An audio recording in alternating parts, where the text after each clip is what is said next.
Jolly good.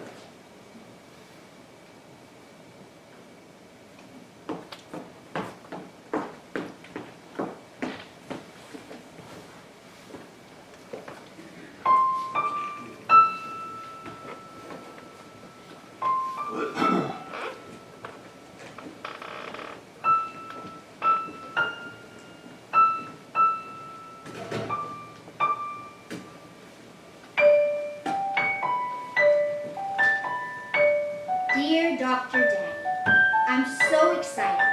6 more days and I will actually see you. I've missed you so much.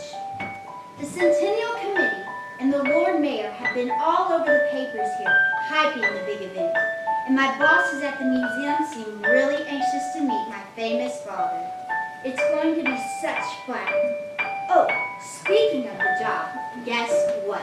I've stumbled onto something I think may really interest you, right up your alley. I found an old scroll by Terence. I know he's your favorite Roman playwright, right? I'll wait till you get here to say more, but you won't believe it. I'll tell you this much.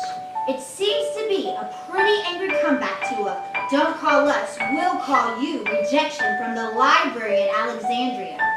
As near as I can make out, the author asked for one of his plays to be housed there. Not one of the 6 we already know about, but something else, something new.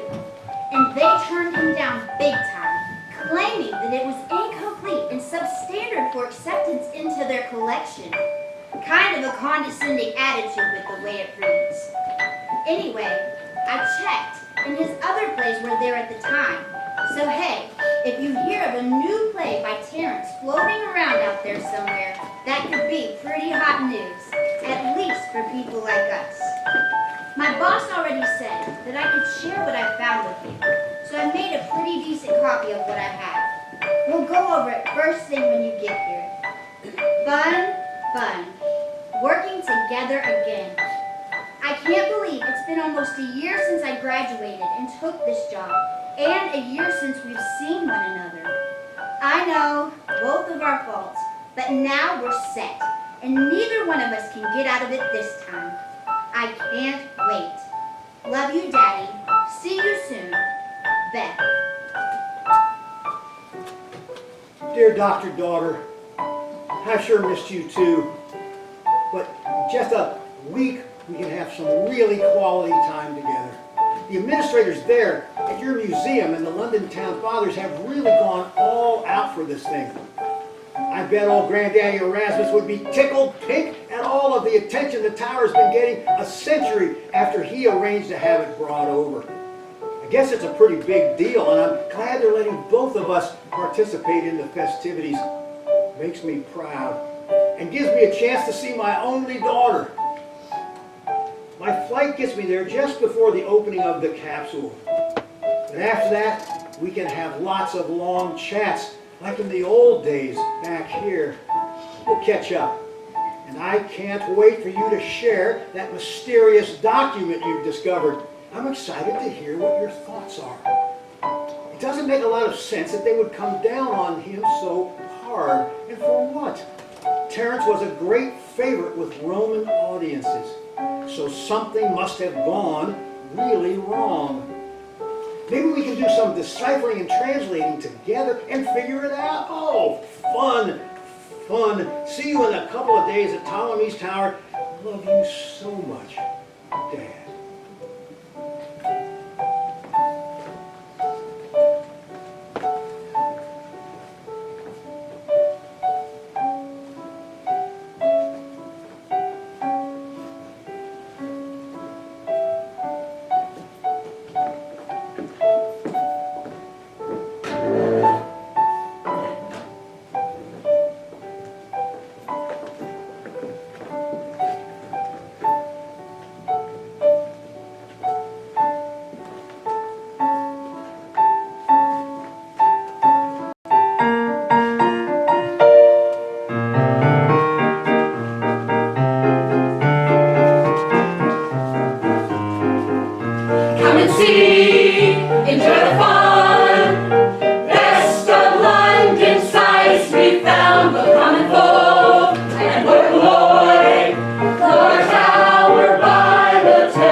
by a treat. And don't forget to bring your friends. It's sure to be a lark to meet at the tower by the Thames. You love a sweet color ramparts and Bibles.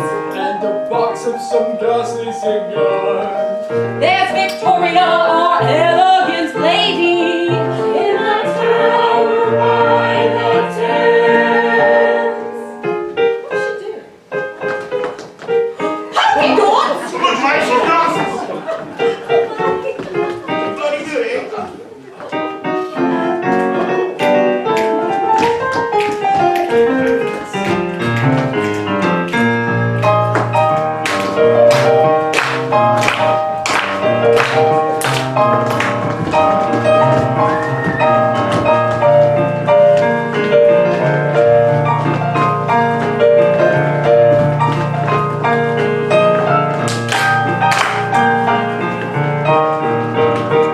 There are hairpins and dear baby balls. Some chords which I'll pinch when I can. My eyes on that player already.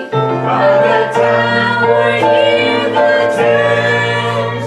By the tower near the Thames. Come and see. Feel the thrill, the elation all around. It's Ptolemy's tower, standing so proudly in good old London town. See the mysteriously musical, mighty and mystical tower by the Thames. See the mysteriously musical, mighty and mystical tower by the Thames.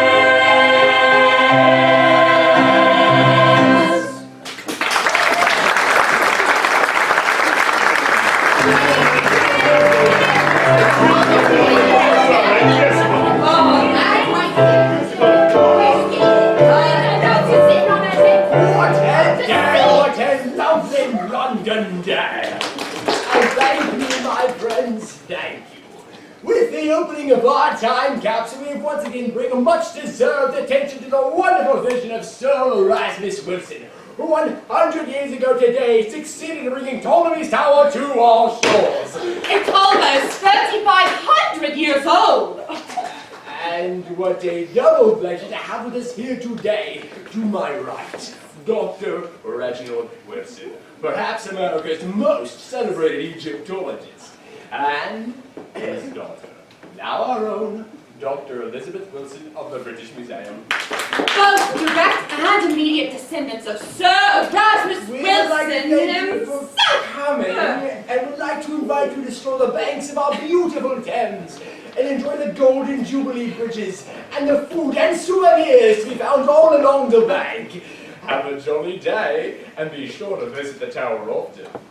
There's magic there, they say. Come often, often. Thank you. Good day.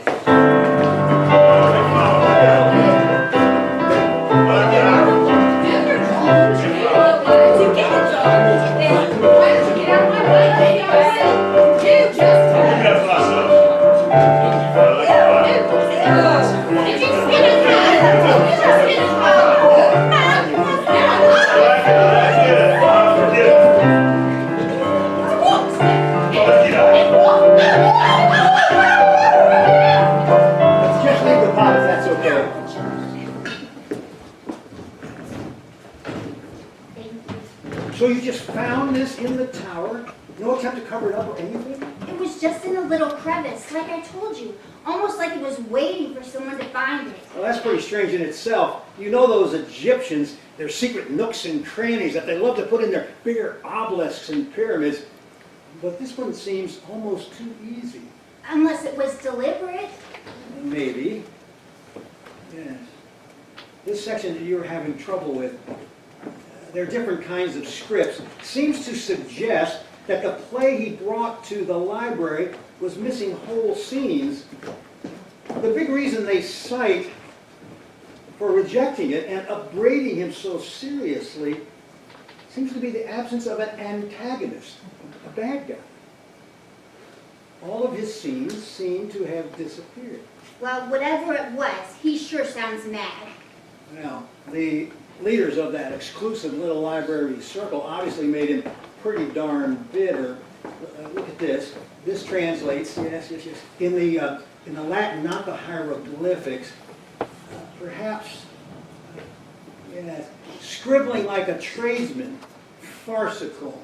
And here later on, unoriginal and without the craftsmanship required for inclusion on the shelves of the library. Ouch, that must have hurt.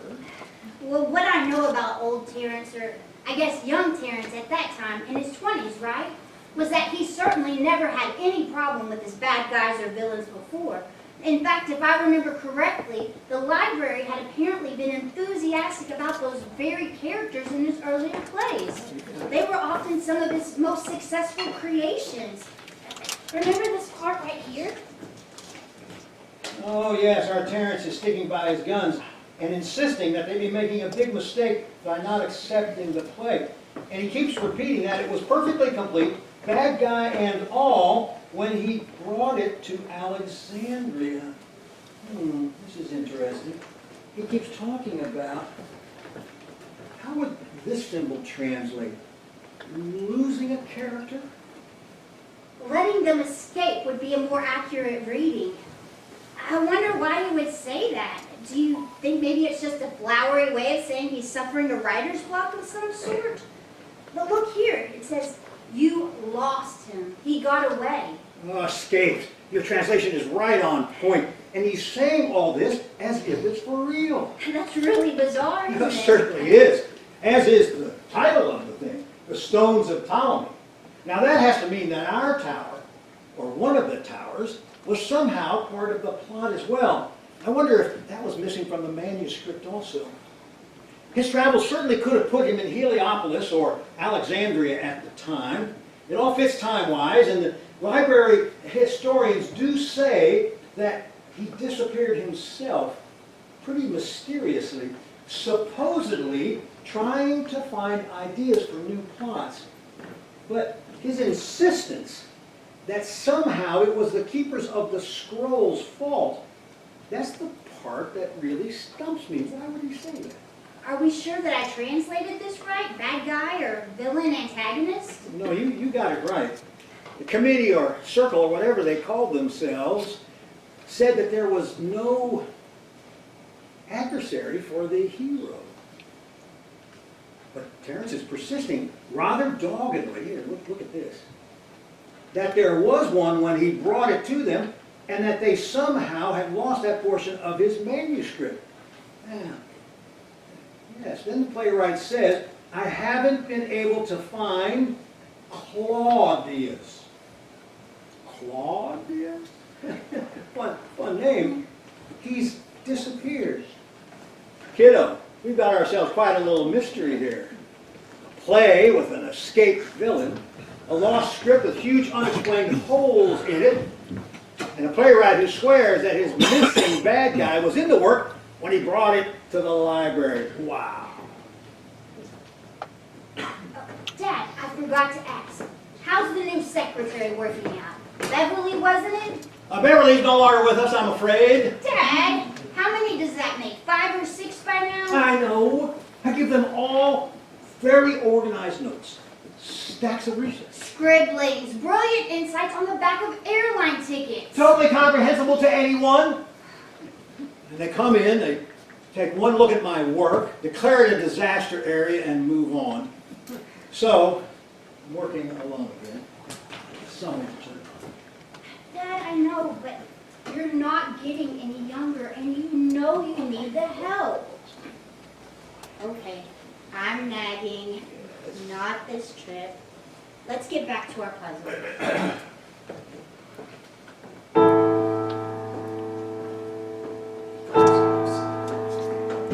Dad, it is getting late, and I know you have to be worn out, what with the jet lag and all of this. Let's just call it a day, and we'll meet for lunch tomorrow. I'd offer you breakfast, but you're going to need your sleep, and I'm still a working girl. Why don't you take the copy with you? Maybe you can have some study time in the morning. Let's meet right back here at the tower at noon tomorrow. We'll go find one of those great British pubs that are all over the area and dig into some fish and chips and talk about runaway bad guys and the letter and life and love. Love? Oh, wait a minute. Love? Tomorrow. My car's nearby. Can I give you a ride to your hotel? Now I am curious. But you're right. I am a bit tired. Not very sleepy though. I guess I'm just fired up about being here, all this, and of course seeing you. My hotel's only 8 or 10 streets from here. I think I'd like to walk back and sort of digest the day's events. I'll meet you here at noon tomorrow, and maybe by then we can shed a little more light on this thing. By the way, your deciphering was excellent. Couldn't have done better myself. Life and love, eh? I think there may be more than one mystery here. You be on time. Yes, sir.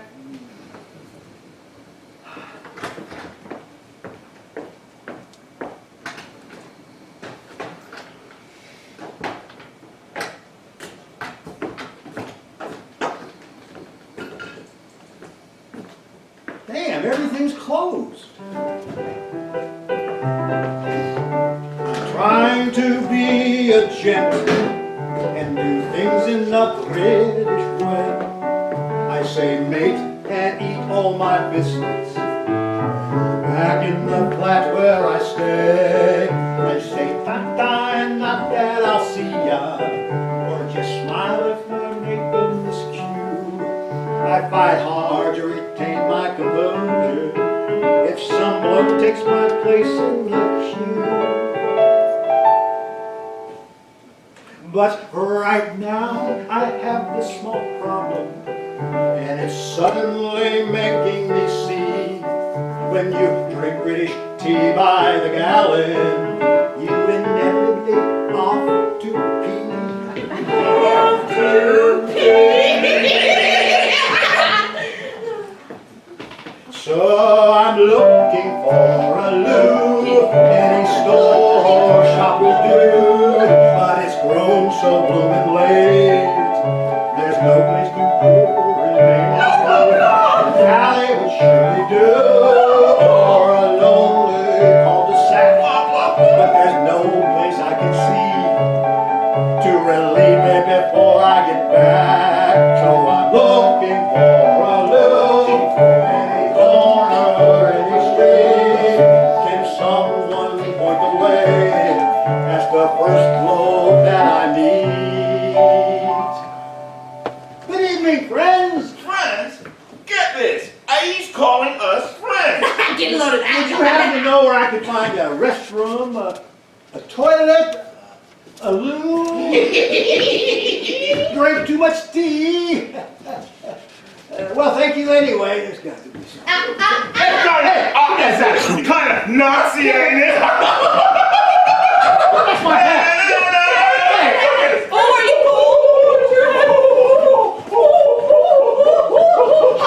You just lost you a girl. A girl.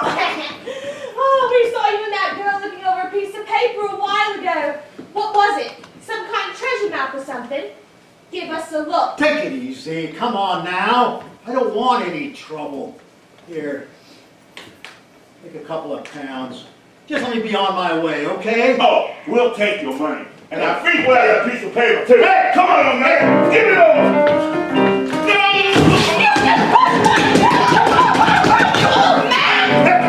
What'd you do? All right, come on.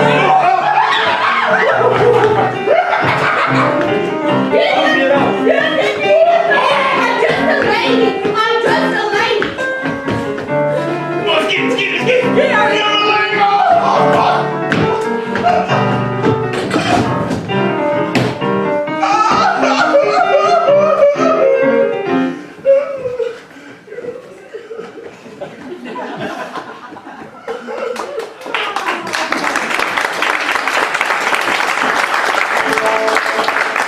So I'm looking for a little every corner and street. Never underestimate a man who has to your image.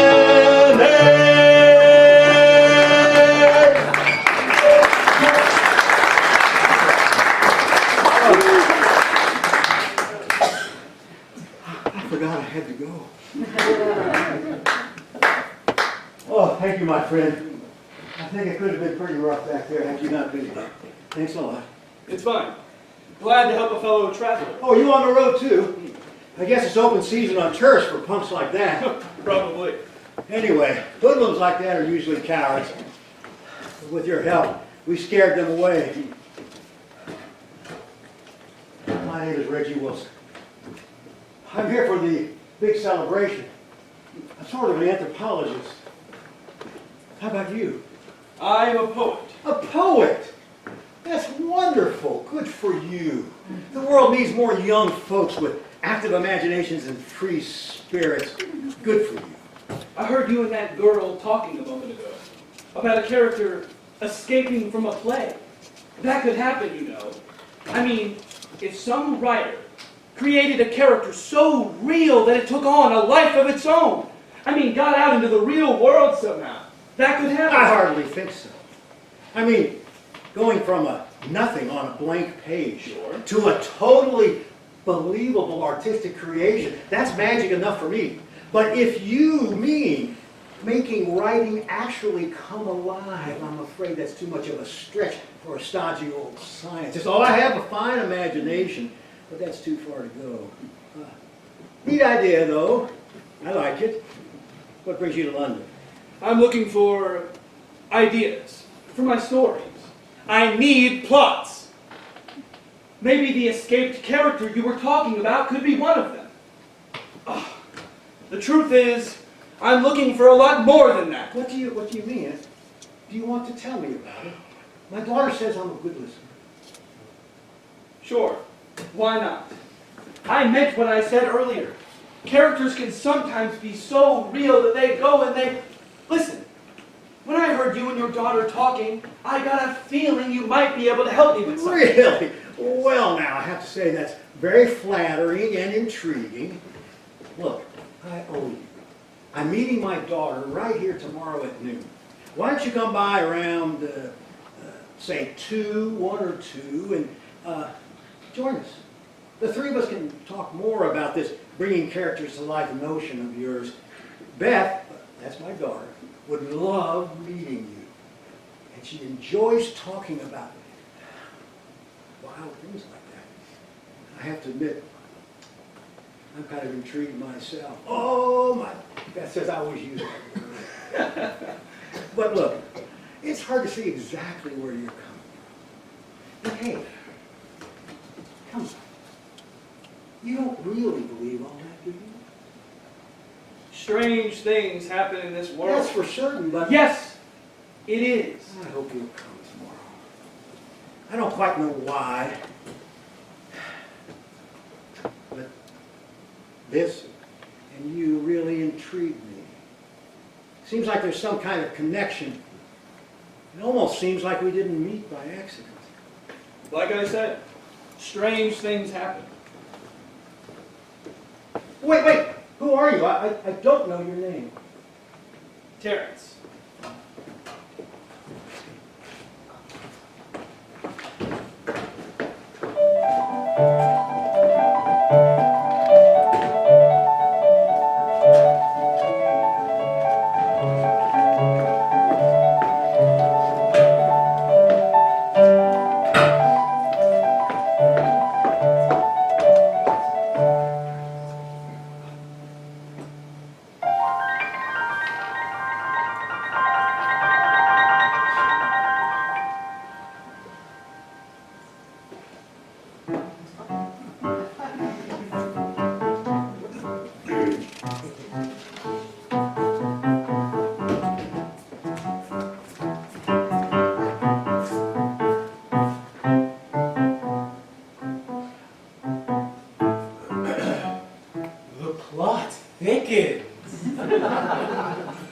My name is Clodius. Can you imagine someone giving you a name like that? And you're guessing right. I'm the missing villain. That brilliant hotshot playwright. Oh, okay, he won the Anthony a couple of times. Big deal.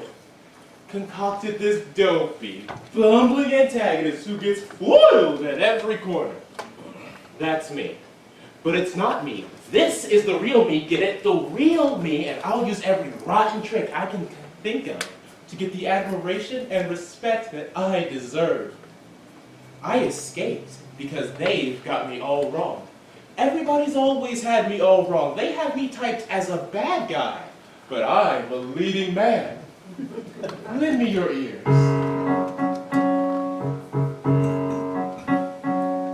Every playwright needs a hero and a star, why not me? Though I'm greasy and obnoxious and bizarre, why not me? I can sing and play the cello and I dance, as you see. I could be a lovely fellow with a chance, why not me?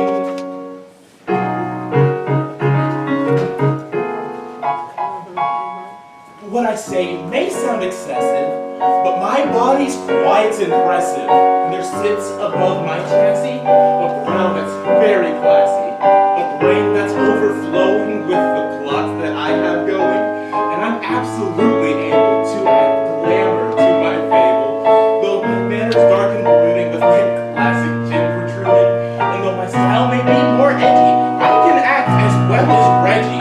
Why not me? Why not me?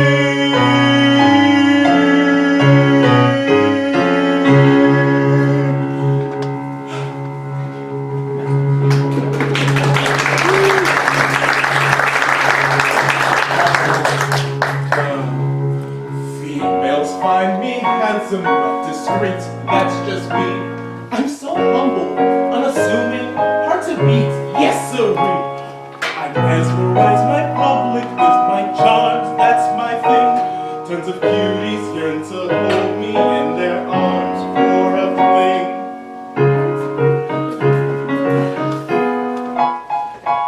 I beat all my nearest rivals by a lean, why not me? And I stole this little ditty straight from Green, naughty me. But so far I'm batting zero, and I've got to be the hero.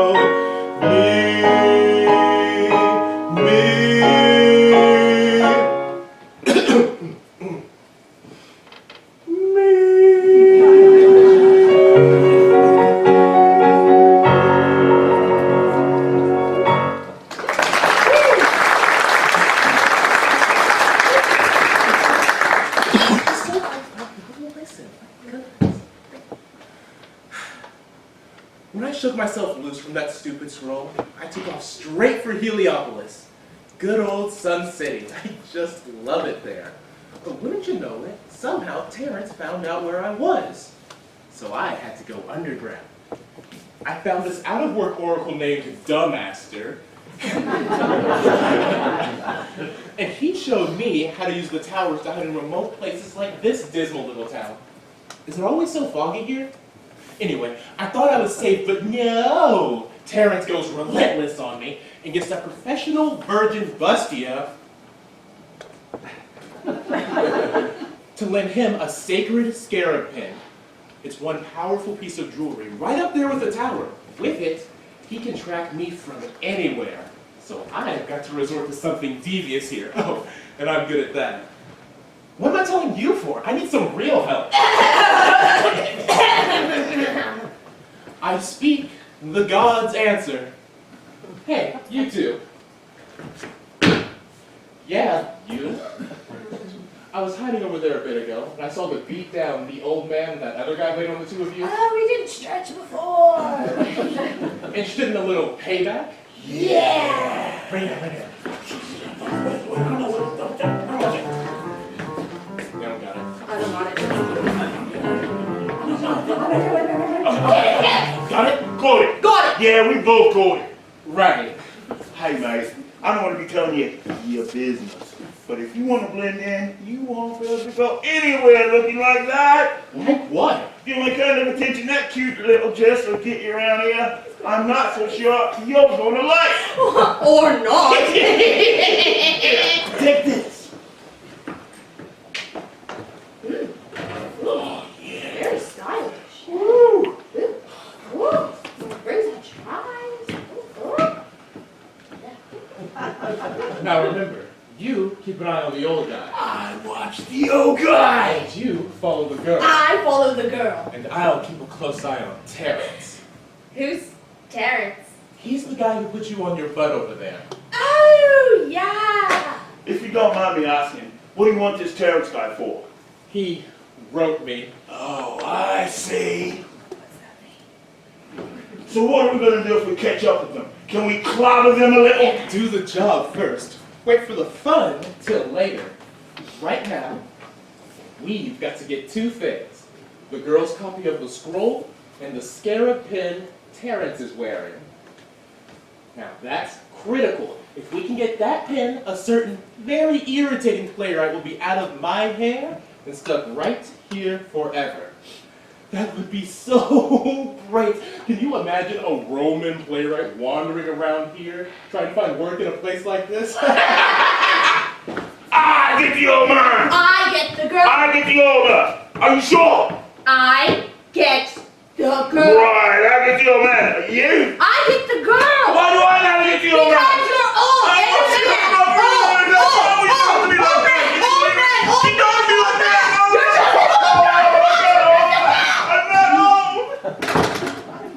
Well, they work cheap.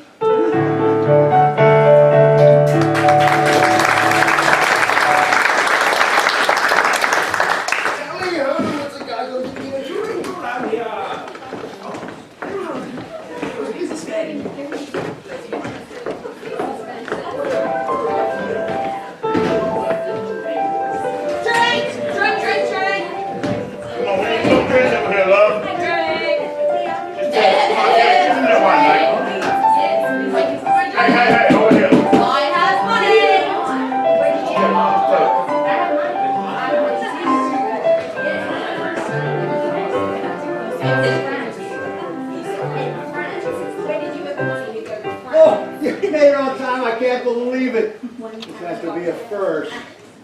Yes, indeed. Now, you know how fired up I am about this letter here. But first, what's going on with all this love business? Are you in or out? Or what? You wrote me a couple of months ago that you've got a young man here. Dad, am I a snob? No, I'm not. Am I too picky? Maybe. Is it unreasonable to need something resembling intellect as part of a relationship? Or is the whole world really just one gigantic football? Okay, so I did it again. I meet this perfectly decent guy, and within days, I think my record is 4 weeks, I break it off and I run to the museum for sanctuary. Why do I do that? I don't know why I do that. I don't think I'm any better than anyone else. Darn. This is all your fault. You spoiled me. You and Mom. You guys were so perfect together. Why can't I find something like that? I mean, guys look good and they smooth talk for a while, but then that moment comes when you have to have a conversation and it all falls apart. One guy actually turned pale as a ghost and practically ran out of the movie theater when I let slip I have a PhD. Dad, it is so damn confusing.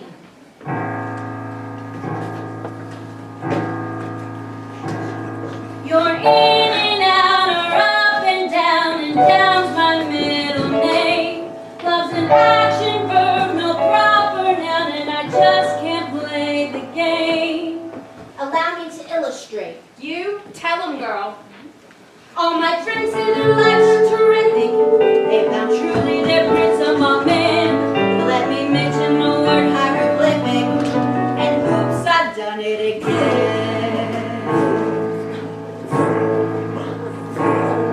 The right sense of polite and has money. Most girls would proclaim him a 10. So I mentioned that Terence is funny, and damn, I've done it again.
Well, I've got to say that was more of an answer than I expected.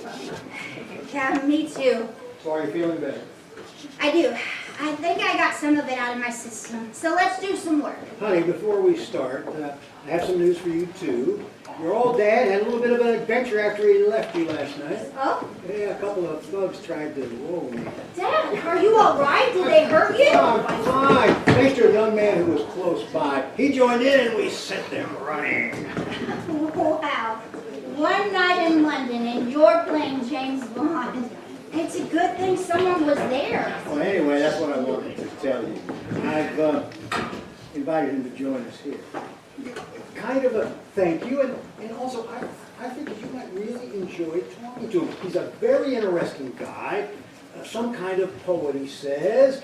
I talked to him for a while, and he's got all kinds of extraordinary ideas. I mean, really extraordinary ideas, one of which I think you might find especially appealing. Well, to quote my illustrious father, I'm intrigued. So don't keep me in suspense. What is it that you talked about you think I might find appealing? How do I do this? It's all so weird. Okay. Remember when you were young and your favorite fantasy about fairy tales and legends? Are you kidding? Of course I do. I wanted them to come to life so I could go to the ball with Prince Charming or outwit my wicked stepsisters or fight ogres. I loved it. My young rescuer was talking about those very things. Fictional characters taking on a life of their own. The only thing was, he seems to think that it's actually possible. That the step from the imagination to the page can be followed by a move beyond that. You did say extraordinary, didn't you? Wow, wouldn't that be great? I mean, it is a crazy flight of fancy, but wouldn't that be amazing? So anyway, obviously, this old skeptic didn't believe it for a minute. But this young man was so earnest, and he was so taken with the idea. Fascinating. Even though I was dismissing the whole thing while he was talking, I couldn't stop remembering all the hours the two of us spent talking about the fabulous things your young imagination was cooking up, especially Fictional characters coming to life. There you go. Dad, I'm really glad you invited him. Maybe he's just like me and never let go of his fantasies like most folks do. I guess I never outgrew the notion that somehow my favorite characters could have a life of their own.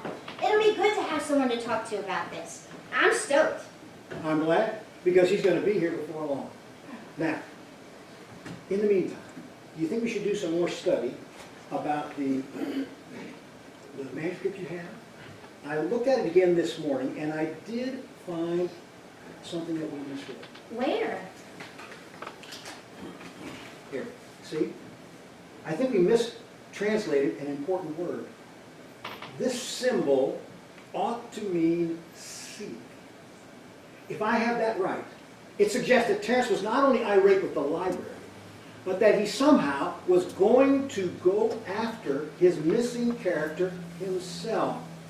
Yeah, see, right here, it should read, I think I have found a way to find what I seek. Maybe he went after his runaway bad guy. What do you think? Do you think Terence is out there somewhere running down his escaped villain? Wait a minute. I know that look. You're not just talking about the manuscript, are you? There's something more going on in that mind of yours. What's really up? Okay. You know that young man last night who helped you? The poet? Yes? His name's Terence. Dad! If this is some kind of joke you're playing, you've gone too far. Now, we're working on a manuscript written by an ancient Roman playwright, and in the course of getting mugged, you meet a guy named Terence. It's no joke. The whole time I was talking to him, I kept trying to maintain my usual scientific objectivity. But something kept engaging me about the things he was saying. Oh, I could never believe something all that wild, but he sure does. Despite my doubts, it got through to me on some level. It's making me think of things I usually leave to the more imaginative source, like my daughter. And there's more. I can't seem to shake the idea that The letter you found and my meeting this young poet are somehow linked together. So there, darling, that's my totally demented confession. Are you ready to put me away now? No, not likely. Wow. Now I really can't wait to meet this savior of yours. If he can get a totally by-the-numbers guy like you, even thinking about all these wild and crazy scenarios, I can't wait to see what he might do for me. Be warned that a little girl's fertile imagination is still lurking in my super scientific, highly trained mind. When is he due? Anytime now. Is my timing all right? I didn't want to miss out on meeting the other Dr. Wilson. This is Dr. Beth. I hope it's okay. I filled her in a bit on what we talked about last night. No, that's good.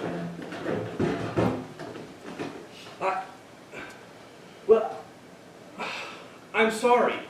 I'm just uncertain on how to proceed. Look, you both make me feel like I can talk, and I haven't been able to share anything with anyone since I got here. Okay, so I'll jump right in. You know I'm a poet and that my name is Terence, right?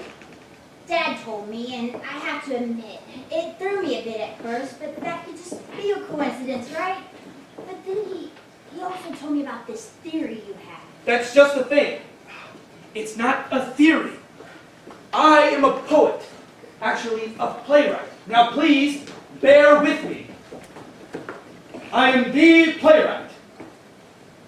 Your playwright. I wrote that letter. Too much too soon, isn't it? Look, I know how this must sound to you. I'm asking you to believe that a 20th century cabbie... did your dad tell you that I work as a cab driver? Makes searching for missing characters easier. Can actually be the subject of what you have uncovered.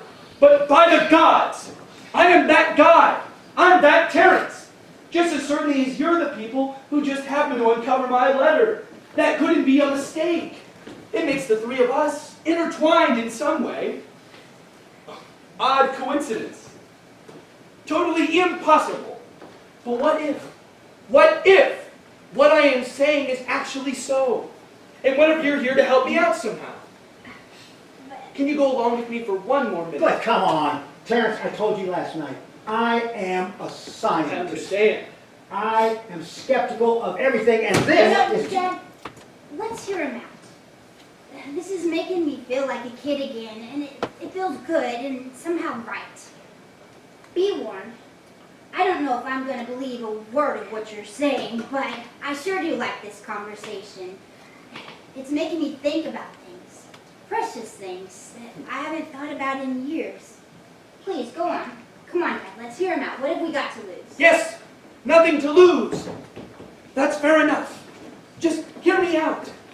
Do it for fun, just so you listen to me. Let's start with the tower. Let's just say, for fun, that the pillar you came over to celebrate is more than just a monument. Suppose that obelisk contained properties that are beyond what you can understand. Now, hold on! Before you go any further, what you need to know is this. Here is my hypothesis.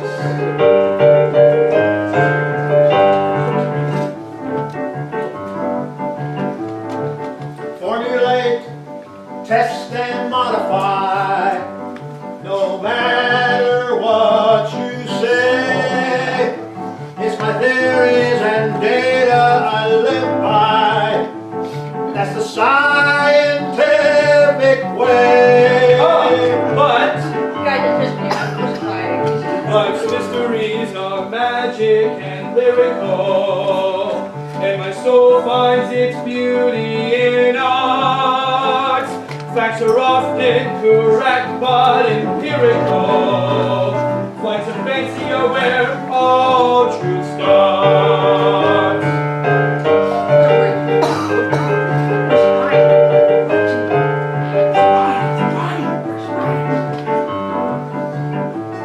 Writing poems, three-wheeling and wild.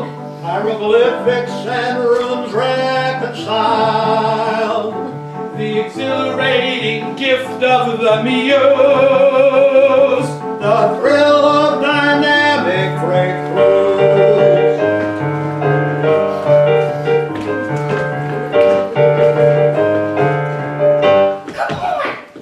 I really must put my reliance. I'm completely in the thrall. My spiritual guide is my science. Of imagination's call. But we both start with nothing, and it leads us to something. That's equally science and art. That's equally science and art. That's equally science and art.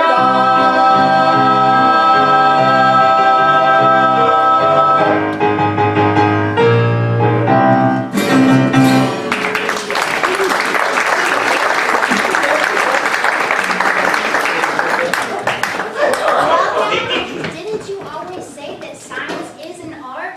Can't art be as real as science? Let's keep going. This is exciting. It's an adventure. That's all I'm saying. Give science and the magic that's in the arts, thank you, a chance to be credible for a bit. I think you'll be able to see the reality. Well, a kind of reality in all of this. There's so much of it I don't understand myself. So, should I tell you more or head back to my cab? Just some loony you met on the street? Ha! Ask me anything you want. Dad? Good. Now, why are you here and how are you here? Well, like your letter tells you, I have set out to track down an escaped character. His name is Clodius, and I'm afraid I've created him a pretty shifty fellow. So much so that I'm having trouble keeping up with his thinking. His cleverness has made him hard to find. But how? I'm not totally sure about that, except I know that Ptolemy, who came along a couple hundred years after my time, apparently was much more than the mathematician and astronomer he's famed to have been. He was very into astrology and alchemy and other hidden arts. And in dealing in those areas, it somehow led him to the concept of shifting realities. I'm not sure I understand. I don't think I'm experiencing time travel or jumping through portals to the past or to the future. No, I think Ptolemy came up with a way to shift from one reality to another. And here, through our thinking, in life, or on the pages of a manuscript. Like my manuscript. Are you saying that what we call real can be determined by how our minds perceive it? Yes, I think that might be part of it. The corporal, following the lead of the imagination instead of the other way around. So it's not so much so a matter of time and place, as it is the perception of the reality in which we find ourselves. Oh, wait a minute. I don't know what he succeeded in doing, but the power of imagination. Imagination as a real force in nature. I've experienced that. I've felt what a creative impulse can do. Does that make any kind of sense at all? So you're saying that this power, this energy, it's all in our minds? We're writing the book of our own lives? And if that's so, then that makes what we create as alive as the way we are creating ourselves. Well, I don't know if I understand what I just said. So you're here because in your play, you need to be here. And then the where and when of it all just matches up with what your imagination wants? I think it might be something like that. But only under certain conditions, and the tower has everything to do with it. It is indeed magic, as the Londoners were saying at the celebration yesterday. We can go where we need to go if the need is great enough. That's why I ended up here. My need to find my creation overcame what we call time and space, at least for a while. And the tower and this scarab, it made it all possible. Amazing. That brings the worlds of practical science and imagination very close, which could be a very good thing. Terence, Beth! Can we take a time out for a moment? This all makes for a wonderful tale. And I still have to think it's just that. A tale to be told to explain you wanting something so badly that you could lose touch with what really is. I'm not suggesting you've lost it or anything, but maybe the need is so You great. think that didn't occur to me? I went for weeks, pretty certain I'd gone completely batty. But in my heart, I know this is real. I've got to go with it. I know this much. I am Terence. I am a Roman playwright, and I am in 20th century London trying to find a runaway character from one of my plays. I have to embrace this thing and see it through, wherever it takes me. That's my reality. Why is finding your Clodius so important? I brought him into existence. There's something I must do for him. Part of why he's being so elusive is because he must be convinced that if I find him, I'll send him back to the library. But that's not why I'm pursuing him. No, I don't want to send him back. I want to free him completely. Wait a minute. That fits. Free him. Like a slave gets freed. Like you, Terence, got freed from your Roman masters. See, I've been doing some reading about it. You want to free him from the confines of this play. That's exactly it.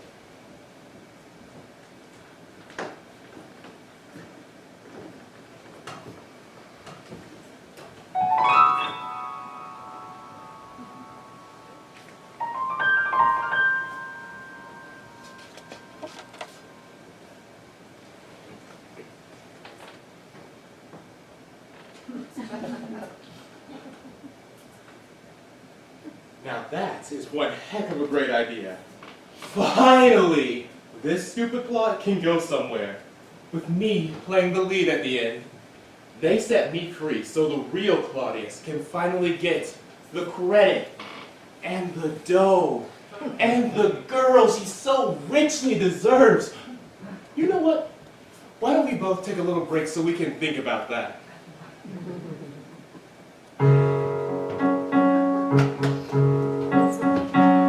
When you come back and are seated, I'll be free finally. And you'll see this play completed, starring me brilliantly. I'll be no longer batting zero, 'cause I want to be the hero. Me.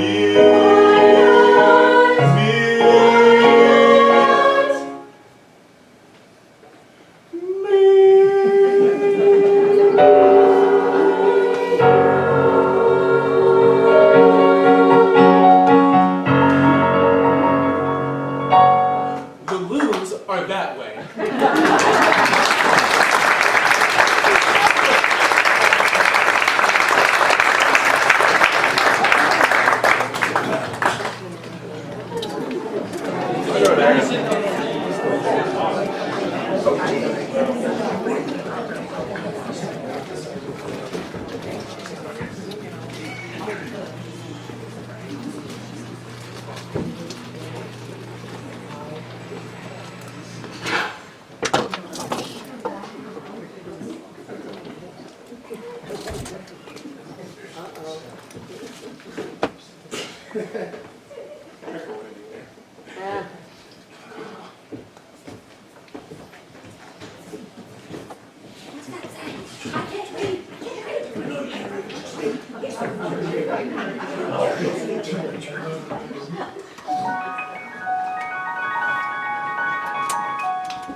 As I was saying, somehow my creation became real. Really real. Real like you and me. But I'm not just real, I'm also a free man. The gods allowed me to be educated, encouraged, and set free. I want to do the same for him. Set him free. The gods created me, but I created him. I'm a man, but I'm also a free man. And he deserves no less. He is a man, and part of me, both sparks of eternal flame.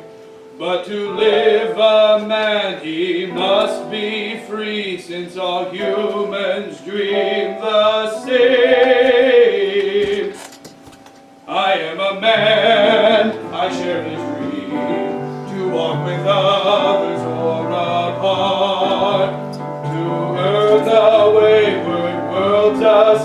sing with a full and joyful heart. I am a man, I am a man, a human being still. I am a man, I am a man, I exist by heaven's will.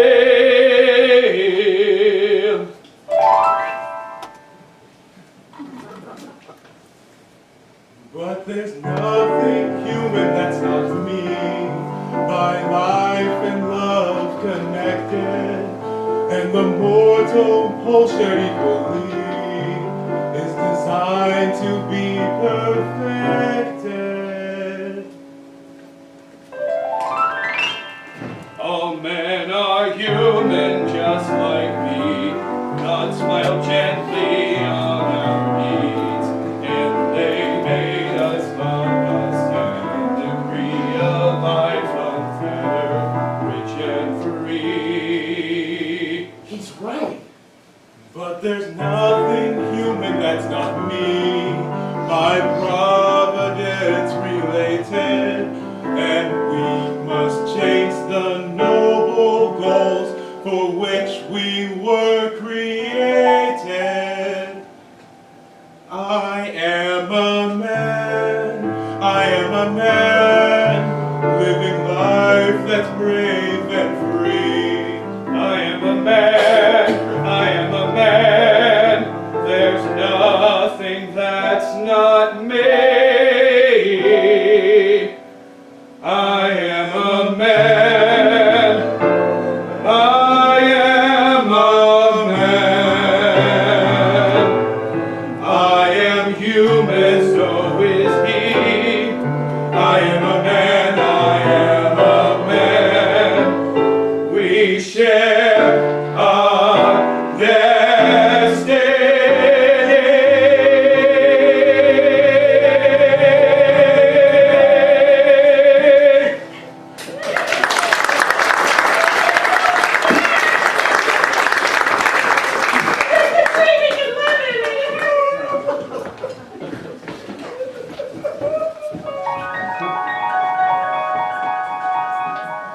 I'm damned if I'm not beginning to believe this whole thing. Whoever he is, this man is made of darn noble stuff. What he's trying to do is honorable and decent, and we see too little of it these days. Doggone it, I want to believe him. Beth, even if we're both reverting to your childhood, let's see if we can play this game out to the end. Let's see if we can help our visitor from a few thousand years ago do something really special. I'm with you, Dad. I had already made up my mind even before he told us about his quest and what he wanted to do for his creation. There's something about him. I'm like you. He makes me want to believe him. How can we help? All right. I guess that depends. I don't know for sure, but I'm pretty convinced that the next move Clodius would make would be to enlist some local help. If he does that, he'll make a try for a copy of that manuscript, which he probably thinks can help evade me and any other pursuers. Oh, he'll want to get this too. Without it, I'd be unable to get back where I came from, and he'd be able to go pretty much anywhere he wanted. The spirit. That's it. The power of imagination. So under the right conditions, we could go wherever we want. Exist through imagination. Something like that, I think. Dr. Wilson. Yes. I mean, Dr. Wilson Sr., there is something that might help. On the obelisk, there is a section of hieroglyphics on the bottom side facing away from the plaza. Yes, I've tried, but I've never been able to make sense of it.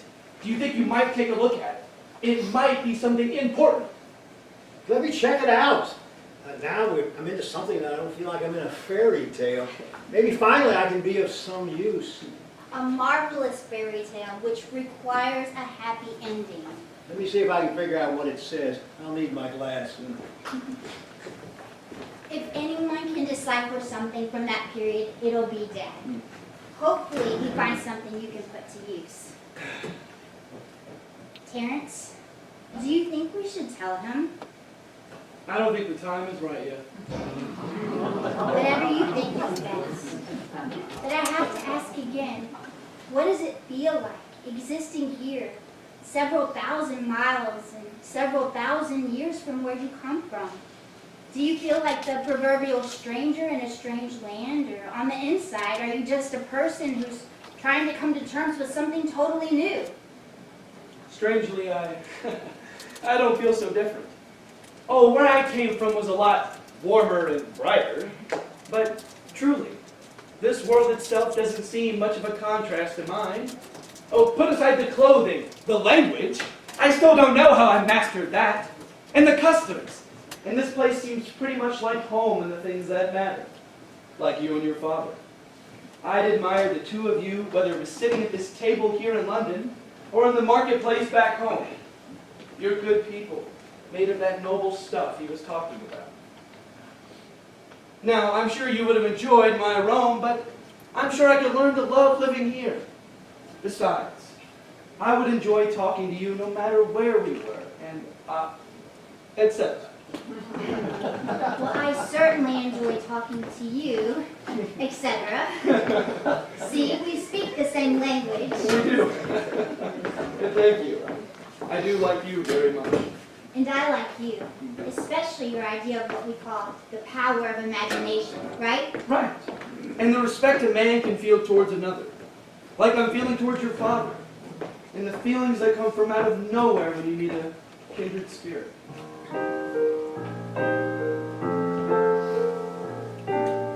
Strangers meet and feel the flame, and nothing is the same. Like no sensation you can name. But that's only a tale that's been told. Had they really met by chance, lost and frightened of romance? Will I come with just a glance? Sure, that's only a tale that's been told.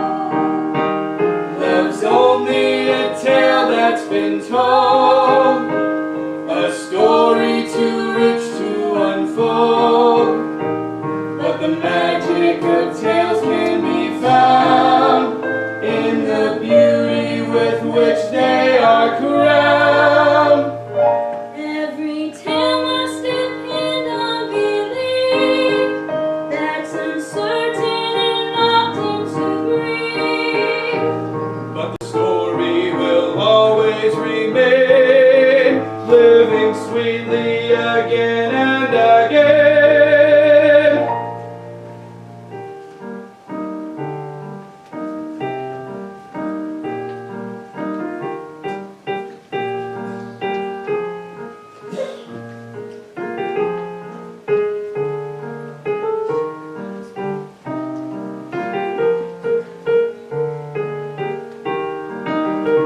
But the truth in a tale must consist of a world where our hearts coexist.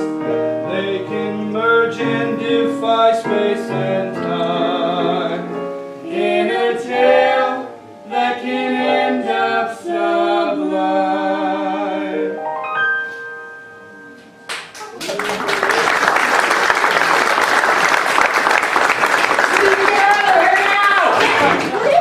Oh, I got about halfway through translating that section of the obelisk, and some crazy little man in a tunic started ranting at me! Terence has got to be your Clodius, and those crazy guys you said he would... well, they were the guys that were beating up on me. Yeah, they chased me over here. We got to get out of here now. Come on, let's go. Let's go. There they are, right over there. Uh-oh, too late.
get himself hurt. I was never here.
Escaped villains, wayward playwrights, and disordered antiquities. Wayward playwrights. Antiquities!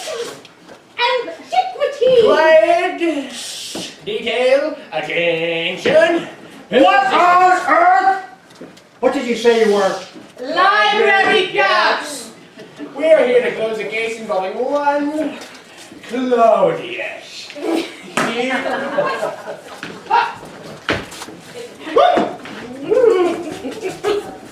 And the playwright known as Terence.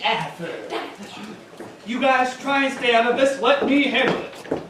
I'm right here. Man! Are we under arrest? No. No! Then are we free to go? No. No! We have been instructed to inform you that your presence is required. Required! The rules of our library are quite explicit. At the library in Alexandria tomorrow at the stroke of noon, this subpoena demands. What's a subpoena? Enough of that. This subpoena demands that you show a designated time or you will be boiled in oil, drawn and quartered, and buried in the trash heap behind the library with all the worn out scrolls. And you'll get a quickie, no frills funerals, just a small fire. That's harsh! We'll be there. I swear by the gods. You'd better be. We do this all the time and you can't escape from us. Why, we were the ones who took Hamlet back to his castle where he could be. Or not to be. We also took Quasimodo back to Notre Dame to swing on his bell. And Uncle Vanya back to Russia for a troika ride. Yeah! What's a troika? Did we do that? We'll go, but first, that scarab is mine. And that manuscript is ours!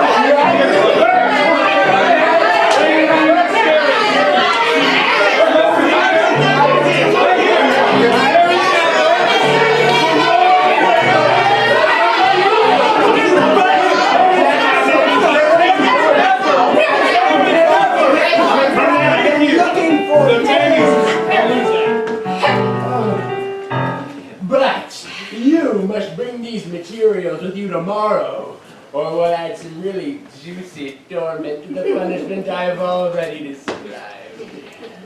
Now, who are these other two?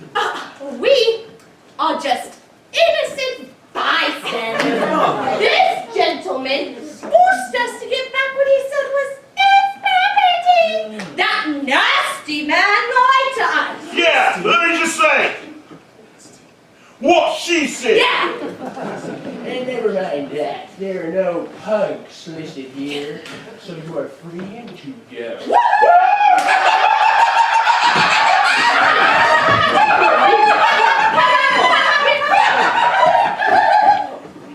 Right, where was I?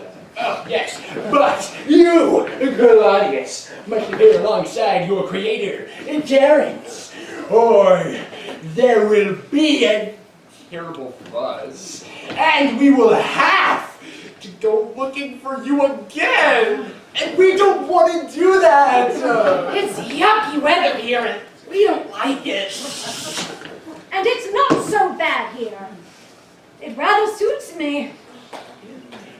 completes our duty here. Subpoena served, culprits admonished, and instructed to appear. Officer Nauseus, as always, a brilliant job. After all, we are the officers of the Alexandria. Officer Nauseus, show your parade. Follow me.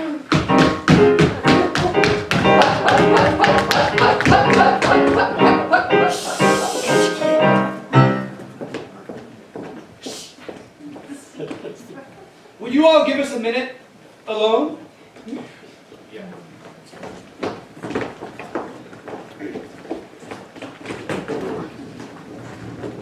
Clodius, I want you to know it wasn't just you. We both got caught just now. I was chasing you, yes. I was chasing you, yes. But it was because I wanted to do something for you. I wasn't planning on sending you back if you didn't want to go. You weren't? No. In fact, what I really wanted to do was set you totally free. Free from me, the play, the library, from all of it. Free to be your own man, just as I am. You would do that? Why? I mean, I know I'm not a bad guy, but you would do that for me? It's not your fault I wrote you the way you are. And because of that, you're not free. No man should have to suffer that. So I'm free then? Yes. What a guy! You know, from now on, you're my favorite playwright. Put her there! Okay. Take this. It's yours. It will take you any place you want to go. Use it. But wait a minute. What about you? If I take this pen and skip out on the trial tomorrow, which I am definitely going to do, doesn't that mean you're stuck here? It does, but you need more room to run than I do. I'll be fine.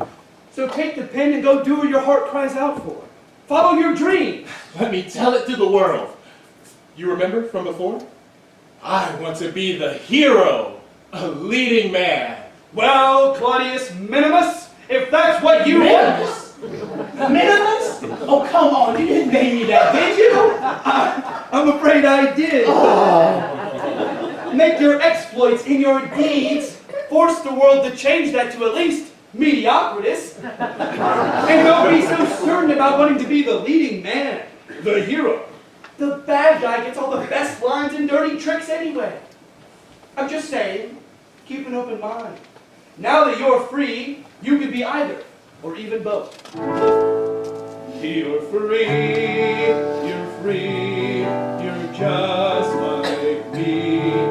And now you get to choose the kind of man you want to be, and the roles you can refuse. The villain's crimes are often hurled into unsuspecting worlds, while heroes stand forever brave to fight and gain their fame. But the hero's part can lack the zest that the villain can explain.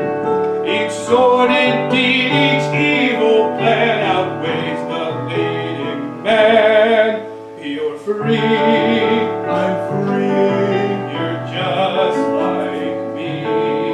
and I really get to choose The kind of man you want to be. and the roles I can't refuse. A hero tries to save mankind. A villain comes to prove it. A star by virtue will define. Means nothing when I'm ruling. So write your story proud and free. Enjoy what freedom brings you. Be one or both with courage. Speak. You don't have to be a hero.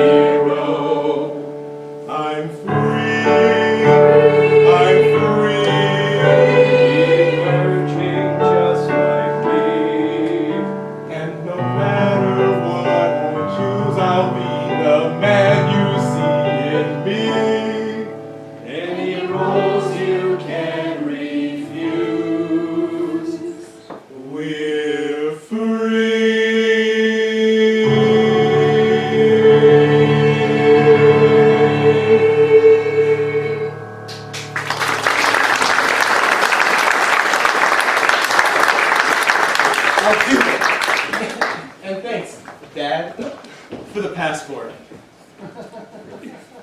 Okay.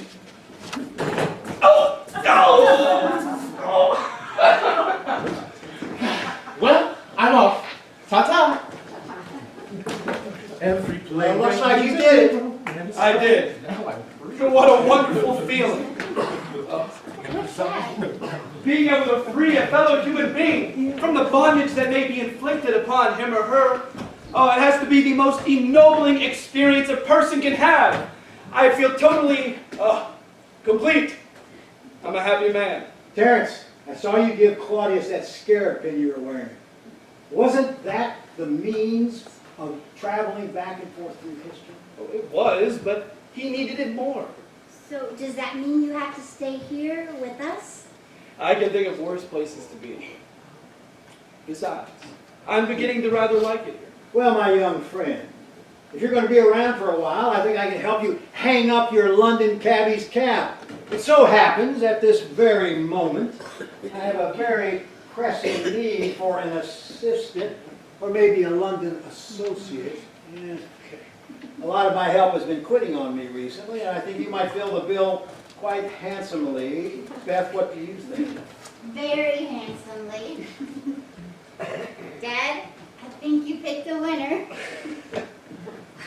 This has been an adventure.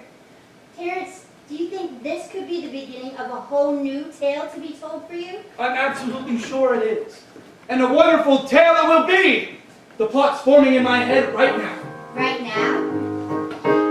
Every tale must depend on belief that's uncertain and often to grieve. But the story will always remain, living sweetly again and again. But the truth in the tale must consist of a world where our hearts coexist. They can merge into far space and time in a tale that can end up sublime. Well, Dad, what do you say? Can we let imagination win at least this once? From the looks of things, it already has. And by the gods, I approve!